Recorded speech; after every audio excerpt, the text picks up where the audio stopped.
F-14熊猫要重返蓝天了。如果要问火力军最喜欢的战机是哪一款，答案除了 F-14别无他选。2006年的退役让火力军十分的心痛。就性能来说，熊猫完全有能力适应现代战场。不过现在这款消失20年的传奇战机即将迎来第二春，美国计划将 F-14重返蓝天。那么这到底是怎么回事？ F-14能否适应现代海战？又该如何与超级大黄蜂与 F-35竞争？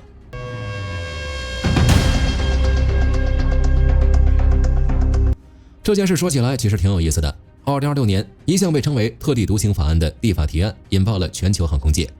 这项法案的核心内容就是授权美国海军部从飞机坟场里拉出来3架 F-14D， 直接白送给位于阿拉巴马州亨茨维尔的美国航天与火箭中心，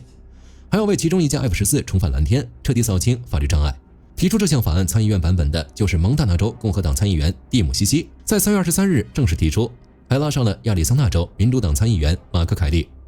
这俩人不是什么外行，西西是美国海军学院毕业的正规军，以前是海军海豹突击队的。凯利就更牛了，退役海军飞行员出身，当年驾驶着 A6 攻击机在天上飞，后来甚至转行当了宇航员。在这件事上，两人一拍即合，这种跨党派加上纯正飞行背景的大佬联手，直接让法案在参议院拿到了全票通过。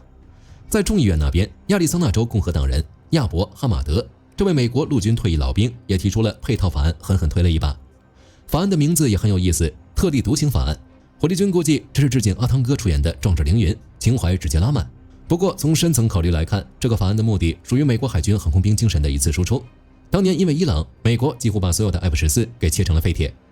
常规的退役战机，比如 F-4、F-16之类的，美军玩腻了，就会把他们拉到亚利桑那州的飞机坟场里，喷上保护胶，露天封存起来。万一哪天打大仗，还能拉出来翻新一下，当个耗材。对于 F-14，五角大楼采取了物理销毁政策，绝大多数的 F-14被重型机械推入了大型粉碎机，把这些价值数千万美元的传奇战机切成了2英尺见方的金属碎块。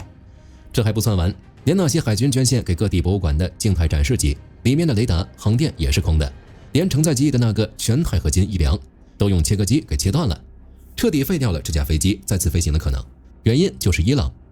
巴列维王朝的时候，美国跟伊朗关系挺好，1974年卖了79架顶级的 F-14A 过去，结果1979年伊斯兰革命一爆发，美国傻眼了，最顶尖的重型截击机落入了死对头手里，成了伊朗空军的王牌。为了防止伊朗人通过国际黑市搞到 F-14的零件，美国在2008财年国防授权法案明确提出，严禁国防部出售任何 F-14的部件，于是实施了焦土政策，美国能飞的 F-14几乎绝种。不过现在美国就不用担心这件事了。2025年至2026年，以色列和美国联手对伊朗发起了好几次精确打击，把伊朗空军最后那点家底给端了。2月到4月间的轰炸行动，把伊朗最后几架还在传奇的 F-14机队给送上了天。航空和防务专家普遍认为，除非伊朗有极少数几架 F-14被提前藏入了深层地下设施中，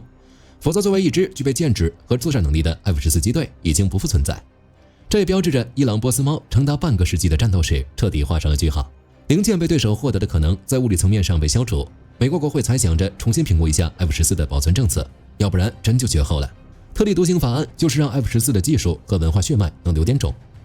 根据2026年空军最新解密的记录，在亚利桑那州戴维斯蒙森基地的第309航空维护与再生大队废骸场中，存放着3架 F-14D、3架早期的 F-14A 以及最残破的 F-14B 机体。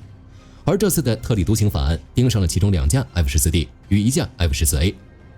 这3架飞机可是大有来头。第一架局号164341，在2006年7月28日那天，就是这架飞机在罗斯福号航母上执行了美国海军 F-14机队最后一次弹射起飞。第二架局号164602，这架飞机曾经服役于 VF-L3 黑市中队，涂装帅的掉渣。这架飞机属于 F-14整个系列中生产批次较晚的机型，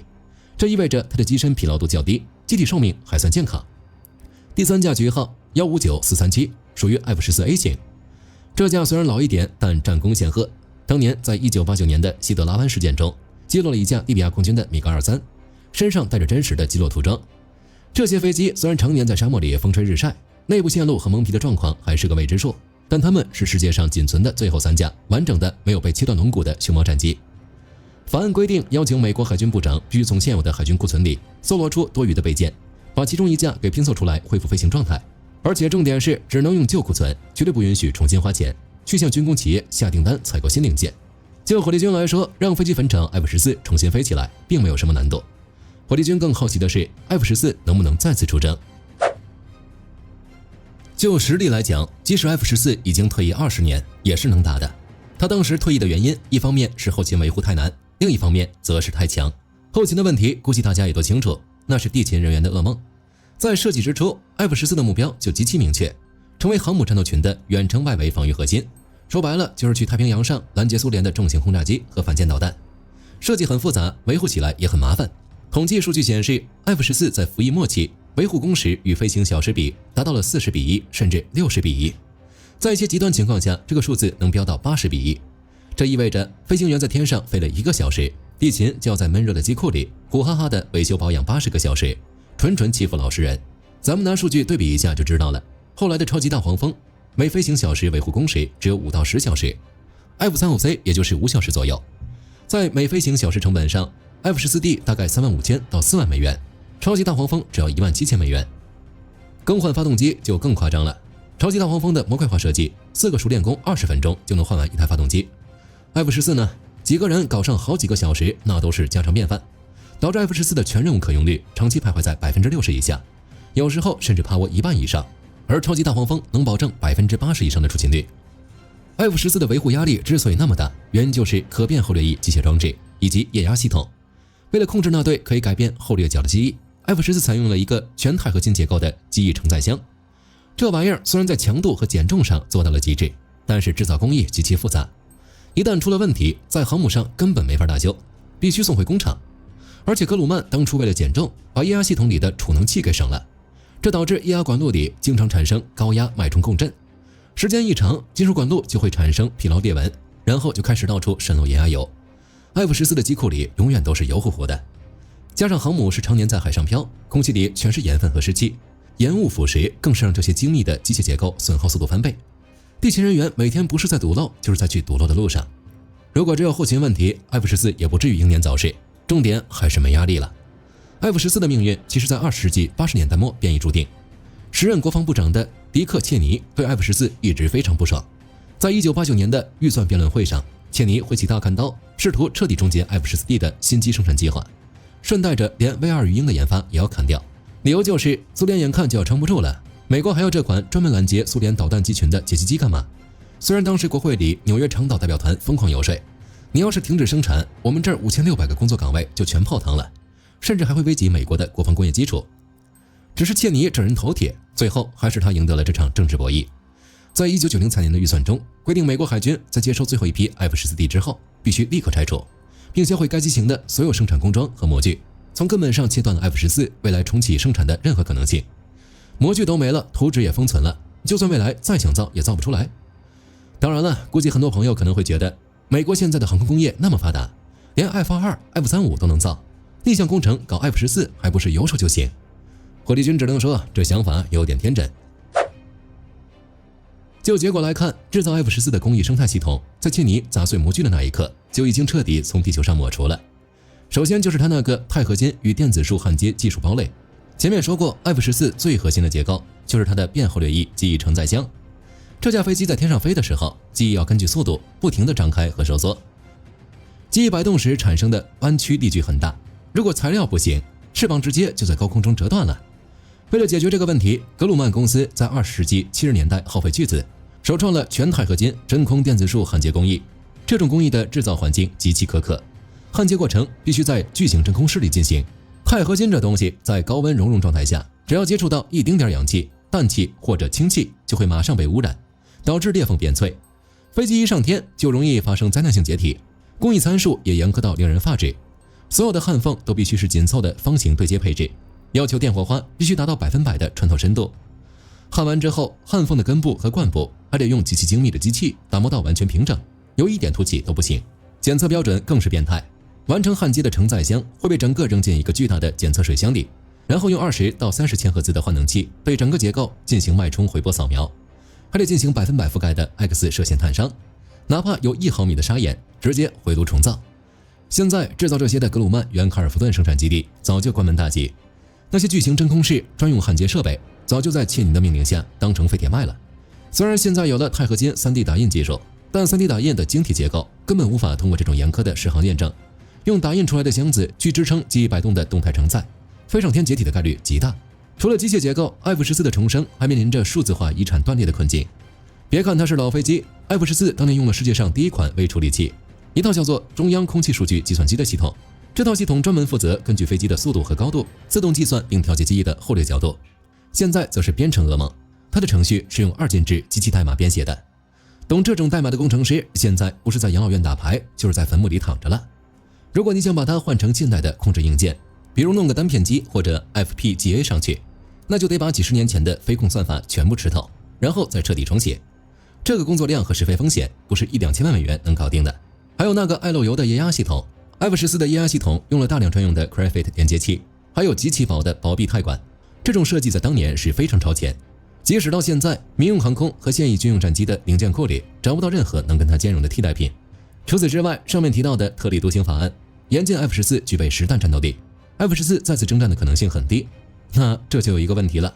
如果美国军工界爆肝，用现代技术手段重启 F-14生产线，甚至让它重新具备了挂弹作战的能力， F-14又该如何与超级大黄蜂以及 F-35竞争？美国现在的战略是大国竞争。如果在太平洋作战，美国航母战斗群最大的对手不是苏联的轰炸机，而是满天飞的远程巡航导弹，以及动辄10几马赫的高超音速反舰导弹。从这个角度来看， F-14作为一种截击拦截机，天生契合现在的太平洋环境。F-14D 的最大速度能飙到2.34马赫，现在的超级大黄蜂推到死也就只能飞1.8马赫， F-35C 也就1.6马赫。在导弹拦截战中， F-14这种速度优势能快速赶到拦截阵位，航程也不错。F-14的肚子里塞了一个巨大的内部油箱，能装下2280加仑的航空燃油。在不进行空中加油的情况下，它的作战半径轻松达到900公里到1100公里，能把防御圈推得很远，在敌方反舰导弹的射程之外维持更长时间的巡逻站位。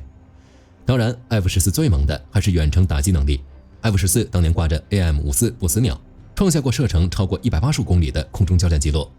到现在，这个记录还是美国海军航空兵的天花板。如果这架重生的 F-14 能够换上最新的 AIM-260， 凭借大功率雷达，绝对能成为太平洋上最理想的长矛。如果换到中东战场， F-14 依旧足够强。在2000年代， F-14 曾经挂着炸弹客串过炸弹猫的角色，因为滞空时间长，挂上 LNT-IRN 光电瞄准吊舱之后，扔激光制导炸弹一扔一个准，非常适合给地面的特种部队提供近距离空中支援。 F-14 唯一的问题就是隐身能力不够。现在各国都有先进的地对空导弹，在这些雷达眼里， F-14 没有任何隐身能力，一旦飞进敌方防空火力圈，几乎就是一个活靶子。在现代防空系统面前，它的生存能力是要打个大大的问号的。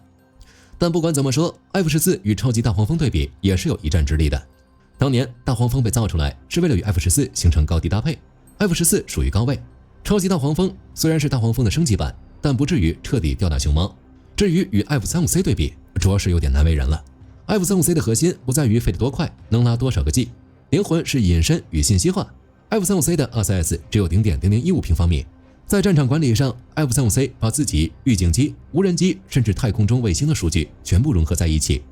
而 F-14 本质上就是一个依赖本机雷达的射手。在今天看来，数据链能力有点弱，但是如果把他们俩组合起来，让 F-14 充当远程炸弹卡车，让 F-35C 或者无人机在前面静默前行充当眼睛，把目标数据通过数据链传给后方安全的 F-14， 再利用自己的载弹量和高速度把重型远程导弹砸出去，这种战术依然能发挥不俗的战力。每次聊到这种话题，火力军都觉得遗憾。如果 F-14 从未退役，而是一直升级，完全可以锤爆超级大黄蜂与 F-35。在 F-14D 停产之前，格鲁曼公司为了保住这条生产线，向海军推销过一系列升级方案。如果20世纪90年代的海军高层没有被切尼忽悠瘸了，花钱买了这些方案，今天的航母甲板绝对是另一番震撼的景象。首先就是代号为 STR-1 的技术蓝图，这玩意儿属于对 F-14D 的魔改，瞄准了所有痛点进行爆改。动力方面，计划换装通用电气的 F-10GE429 发动机，单台推力直接拉爆到29000磅级。STR-1 能在携带实战空战挂载的情况下，不开启耗油的加力燃烧室，就能在空中维持 1.2 到 1.4 马赫的超音速巡航能力，这是5代机才有的标准配置。为了解决航程问题，格鲁曼计划修改机身结构，扩大机翼套管的体积，硬生生往里面多塞了2200磅的内部燃油，而且机翼下方的挂架也强化了，能直接外挂300加仑甚至425加仑的超大号副油箱。这续航能力飞越半个太平洋都不带喘气的。气动布局也进行了大手术，把原来机头两侧那个经常发生机械故障的前缘小翼给切了，换成面积更大的固定式记忆套管，而且全面引入了数字电传飞控系统，彻底解决了 F14在低速大용角战斗时容易发生平飞锁死，然后进入死亡自旋的毛病，低速操控性翻倍提升。如果 ST-21 还不够刺激，格鲁曼还有一个终极杀器 ASF-14， 基本上就是披着熊猫外皮的 F-22。在结构上 ，ASF-14 计划拆掉大部分金属部件，大量采用碳纤维复合材料，重新打造机身，不仅大幅度降低了死重，还能增加更多的有效载荷。在雷达系统上 ，F-14 原本就有一个为了装 APG-71而设计的巨大机头雷达罩，有了这个空间优势 ，ASF-14 可以直接塞进去当今世界上最强大、孔径最大的机载 AESA 有源相控阵雷达，大概率是 APG-82的扩大版，不仅能远距离救出敌人的隐身战机，甚至能直接用强大的雷达波去烧穿、压制对方的电子设备。至于隐身方面，受限于原本的机动外形 ，ASF-14 肯定做不到 F-35那种全隐身，但它可以实现准隐身化，通过在进气道里安装雷达屏蔽器，把机身上的所有检修盖板换成锯齿状的隐身设计，最后再在全机身刷满最先进的雷达锡箔涂层。格鲁曼自信能把它的正面 RCS 降到1平方米以下。如果当年这款飞机造出来了，估计现在美国海军根本看不上超级大黄蜂。回到现实中来，2026年特立独行法案的横空出世，最大的意义就是标志着 F-14光荣回归为真正的国家航空历史遗产。从纯粹理性的军事和工程角度来看， F-14想全面重返舰队服役根本不可能，经济上是个无底洞，工程上的生产线早已灰飞烟灭。在如今高强度、高信息化的隐身防空网里，生存能力也确实捉襟见肘，买它不如去多造几架 F-35C。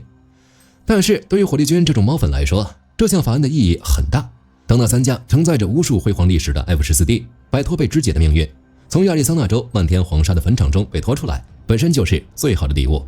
好了，这期视频到这儿就结束了。各位觉得 F-14熊猫什么时候能重返蓝天？可以在视频下方留言，大家一起讨论。最后不要忘记点赞关注，我是火力军，下期见。好的，各位观众朋友们，我们频道一直在聊真实的军事资讯和武器装备，后台也经常有朋友问，有没有值得推荐的入门级模型？今天就和大家分享一款近期接触到的产品。首先，它的外形还原度做得相当不错，比例准确，武器上的一些关键细节和标识也都有体现，材质也说得过去，拿在手上有不错的分量感。